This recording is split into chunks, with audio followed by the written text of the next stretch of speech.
They told me my heart stopped for 4 minutes. They called it a medical miracle. But miracles don't leave bruises. And miracles don't leave you looking over your shoulder for the rest of your life, waiting for a shadow to reclaim what it lost.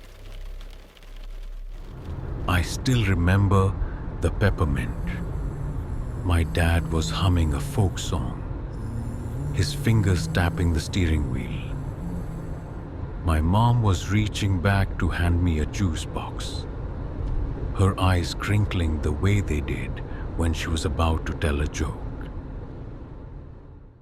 Then the world turned inside out. The screech of metal sounded like a dying animal. Glass didn't just break, it sang. I remember the weight crushing my chest, the cold creeping into my bones, and then the silence of the gray. I wasn't in the car anymore.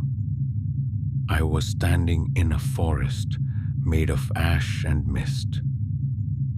The sky had no sun. The air had no wind. That's when I saw it. From the edge of the trees, a shadow began to uncoil.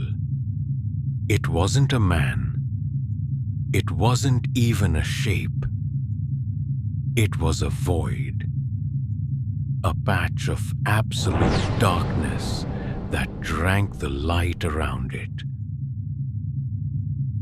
It moved toward me with a slow, patient hunger. I didn't know its name then. Now I call it the Collector. I felt a vacuum in my chest. I began drifting toward it. Small, helpless, unable to resist the gravity of the grave. And then, she appeared. My mother stepped out of the mist. She wasn't broken. She wasn't bloodied. She stood like something ancient and immovable. She stepped directly between me and the shadow. The void stopped. The air screamed without sound as darkness lashed toward her. Fingers of smoke reached, trying to slip past her shoulders, around her arms, through her. She didn't move. No weapon in her hands. No fear in her breath. Just her back to me. And her arms spread wide between me and the dark. Not this one. The words were never spoken, but the world heard them. He is mine. For a moment, the darkness lingered. Then, like a storm breaking against a mountain, it recoiled. She turned her head just enough for me to see her face. The warrior vanished. For one last second, she was just my mom. She reached out and placed her hands on my chest. They weren't soft. They were steady, familiar. The same hands that buttoned my school shirt. The same hands that held my bike steady when I was 5.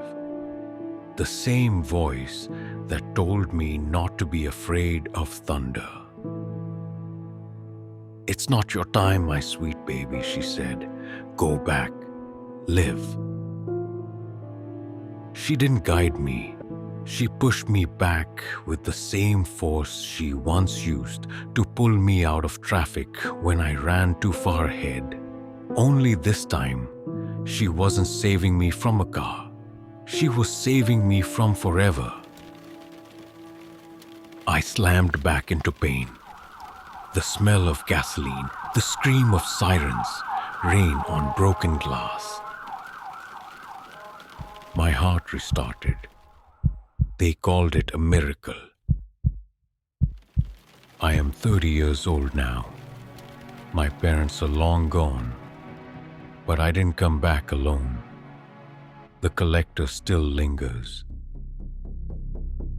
I see it in dark corners sometimes.